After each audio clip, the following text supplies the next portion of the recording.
Hey guys, it's Paul once again with another VHS review, and this time it's the very obscure rape revenge film from 1984, Victims. Now, I'm not sure if this had a theatrical release. It might have. It does seem like it would be the perfect grindhouse movie. It was released onto VHS by Simitar. This one says 1985. This is not the original Simitar release. The original Simitar release came in an oversized clamshell case. This one is from 1985. I'm sure the original release was recorded in SP mode because mine is recorded in EP mode, which is much lesser quality and it's a much cheaper tape stock. And to put that in perspective for you, I'm just going to show you an example of an SP tape and a EP tape. Here's Victims. As you can see how much tape is inside that. Well, this is what an SP tape looks like. Look at the difference in the amount of tape inside the cassette. That's the difference, and it shows on screen. It's a much worse picture quality. Mine is pretty bad, and the sound is pretty bad, but I had to do my best in watching it. But it's no excuse for the movie, because even though the picture quality is bad on my VHS cassette, the movie is still pretty atrocious, so I guess it really doesn't matter. Now, if you look at the artwork for Victims, it's really interesting. It's typical drawn out or painted slasher artwork, and I kind of love that cheesy artwork. Do those eyes look familiar to you? Because they always looked familiar to me, and I realized why they look familiar to me, because those are the same eyes on the cover of The Forest. I just thought it was interesting. I wonder how that happened, because both movies were distributed by separate companies. Maybe they both went to the same marketing company, or maybe something like that, I don't know. Victims was directed by Jeff Hathcock, who really didn't do much. Most of the people in this movie didn't go on to do much of anything. There's only one real notable name involved with this movie, and that's Jess Franco. He's the Spanish filmmaker who made a slew of sexy exploitation and horror films, such as Virgin Among the Living Dead, 99 Women, and a popular one, Bloody Moon. Somehow he got involved with this movie. I don't even know why they would have to hire Jess Franco to write the screenplay for this movie, because the screenplay is pretty generic. It's a cut-and-dry rape revenge film. It feels a lot like Mother's Day or I Spit on Your Grave. More like Mother's Day, because you have a group of girls who want to go out and, kind of go camping on their own. But before that ever happens, we get this slew of murders in the beginning of the movie that have no relation to the rest of the movie. First, you see a girl who gets an axe in her face, and it looks really cool. She falls down the stairs with a big axe in her face, screaming, and then you got a few stabbings, and one of the guys is dressed up as an old lady, I guess as a disguise, and he stabs a man and steals his wallet. Really weird beginning, and then we have this other thing that happens after that, where we are in this car, and it's a couple driving through a car up into the mountains, and this scene lasts forever. It's just them driving through the mountains, and at first you're thinking, alright, these are our main characters, but they finally make it to their campsite, and what happens? They both get murdered by these two guys again. After that, we do get introduced to the girls who are about to go on this camping trip, just like in Mother's Day, but this time it's out in the desert. Weird place to have a vacation, but okay. They spend the night there, and the night scenes in this are so bad they're almost black. And I'm thinking that it's not the VHS copy. I think it was just bad filmmaking, that they just shot it in the dark. They're camping and they sleep until the next night, and it's not until the next day when we are confronted with these two guys that just want to cause trouble and rape people. Because earlier, before we catch up with these four girls, there is a rape scene that they show. It's not a very graphic or emotional rape scene. You just don't feel the energy in the rape scene. I know that might be weird to say, but... So the girls go skinny dipping, obviously. They gotta go skinny dipping if there's four girls, and this is a rape revenge film. It's only appropriate that they go skinny dipping. And once they come out, that's when they're confronted by these guys. And these guys, they're very chauvinistic, and they just want to cause trouble and rape these girls and just kind of torture and mess around with them. He makes one girl undress herself, and he makes one girl go down on the other girl. I mean, we see the girls get raped. I think maybe one or two of them get raped, and they're just being tormented by these two guys, and we really don't feel the emotion from these characters because there are no close-ups in this movie. There's no sense of aesthetics in this movie. It's pretty much, like I said, a cut-and-dry movie.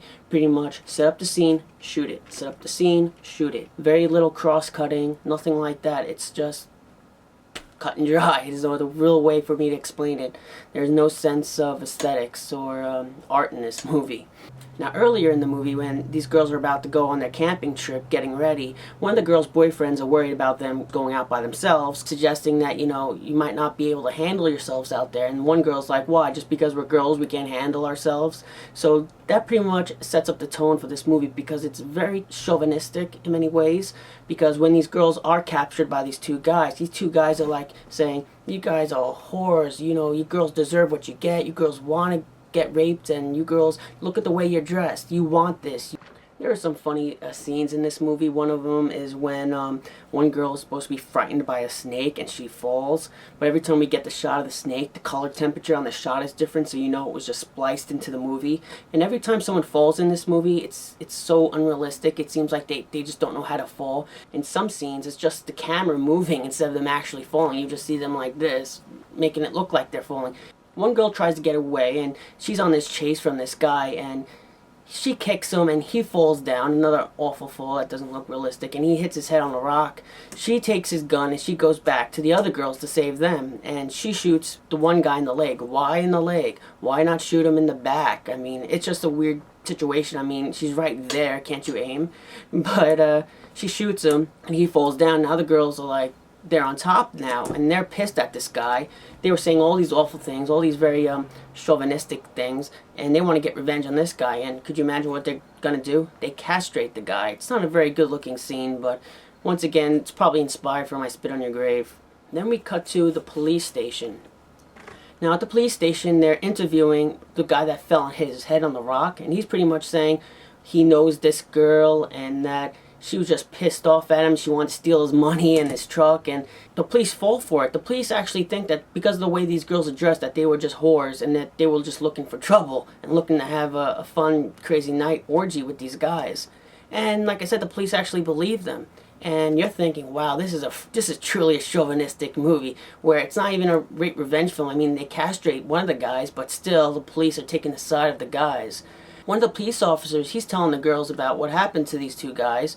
And one guy just hit his head, the one guy that fell in the rocks, and he's pretty much fine. But the other guy, they say, oh, he has a gunshot in his leg. But they don't mention anything about his penis being castrated. And I thought that was kind of odd. I think it'd be quite obvious with blood gushing all over the place, and he would have to be in the hospital. So the girls are in this jail cell. And we pretty much hear the sheriff telling them what's happening, what's going down, what's happening with them. And the sound quality is just so atrocious. It was so hard for me to understand what was going on. We don't even see the sheriff talking to them. The camera is on these three girls in the cell the whole time. We're like, okay, that's the sheriff talking, but we don't get one shot of him talking to these girls. So it makes it even more difficult to understand what he's saying, because we can't even read his lips. The girls are found or believed to not be guilty. They start to accept the girl's story when the attendants at the gas station said that the people who robbed them were two men, not girls. So that's pretty much Victims. The movie is very cut and dry, as I said. There's nothing creative, artistic about this movie. We really don't get to meet the characters or feel the characters. There's not much blood in this movie, except for the beginning when we get that axe scene, those few stabbings. Those scenes look great. Otherwise, there's no real gore. Even when the four girls get captured by these two guys, we don't see a lot of blood because they don't die. They survive. So there's not much blood. Most of the slasher-esque kind of stuff is in the beginning. After that beginning, it becomes a rape revenge film. Most of the actors in this movie were just nobodies. They never really went on to do anything. I can't imagine how they would go on to do anything, because the acting in this movie is so bad. I wish I had a better print. Maybe I could experience the movie a little differently, but still, from what I saw, from what I could see, the movie was pretty bad. But it's still entertaining just because it has a really strong chauvinistic attitude in it. And that makes it different. I mean, you always get these killers, these guys who are stabbing women, and most of their victims are women, right? And people always claim chauvinism, and I always defend them, saying, well, most of the time it's the woman who survives in the movie. This movie, the killer is truly chauvinistic because they come out and they say it.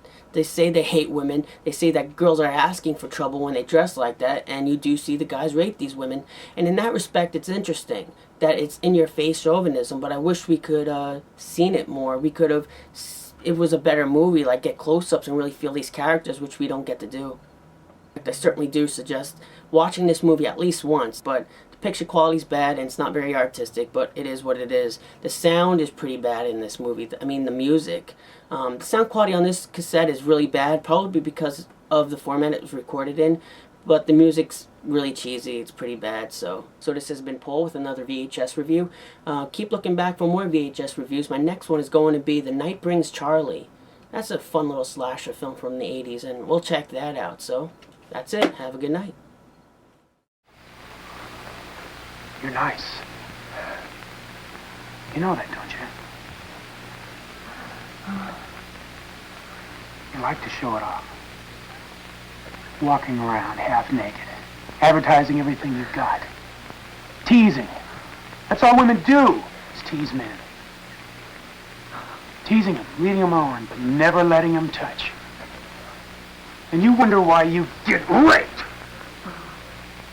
You want it. You need it. Feel good?